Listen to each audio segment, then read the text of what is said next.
Lesson 45, A Course in Miracles. Today's idea, God is the mind with which I think. Today's idea holds the key to what your real thoughts are. They are nothing that you think, just as nothing you think you see is related to vision in any way. There is no relationship between what is real and what you think is real. Nothing that you think are your real thoughts resemble your real thoughts in any respect. Nothing that you think you see bears any resemblance to what vision will show you. You think with the mind of God, therefore you share your thoughts with Him, as He shares His with you. They are the same thoughts because they are thought by the same mind. To share is to make alike or to make one. Nor do the thoughts you think with the mind of God leave your mind, because thoughts do not leave their source. Therefore, your thoughts are in the mind of God as you are. They are in your mind as well, where He is. As you are part of His mind, so are your thoughts part of His mind. Where then are your real thoughts? Today we will attempt to reach them. We will have to look for them in your mind because that is where they are. They must still be there because they cannot have left their source. What is thought by the mind of God is eternal, being part of creation. Our 3 5-minute practice periods for today will take the same general form that we used in applying yesterday's idea. We will attempt to leave the unreal and seek for the real. We will deny the world in favor of truth. We will not let the thoughts of the world hold us back. We will not let the beliefs of the world tell us that what God would have us do is impossible. Instead, we will try to recognize that only what God would have us do is possible. We will also try to understand that only what God would have us do is what we want to do. And we will also try to remember that we cannot fail in doing what He would have us do. There is every reason to feel confident that we will succeed today. It is the will of God. Begin the exercises for today by repeating the idea to yourself, closing your eyes as you do so.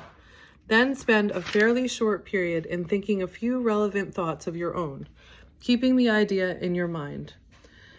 After you have added some 4 or 5 thoughts of your own to the idea, repeat it again and tell yourself gently, "My real thoughts are in my mind. I would like to find them."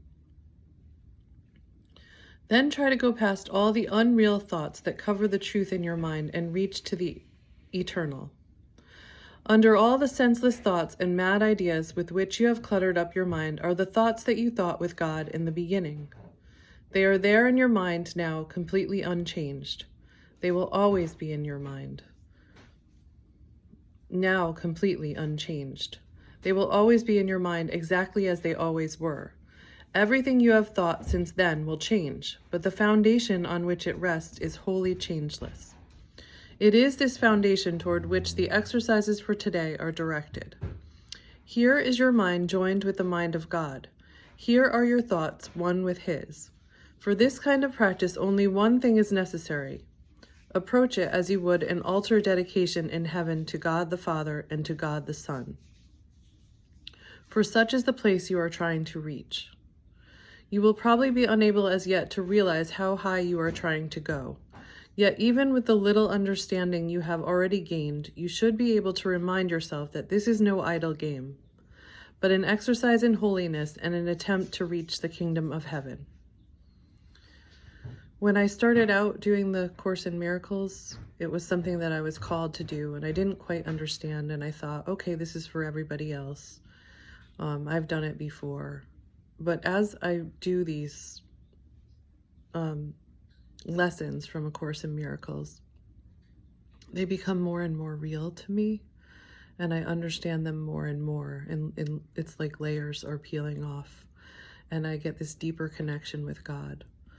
And every morning I wake up and I have a conversation with God, and this becomes more and more real.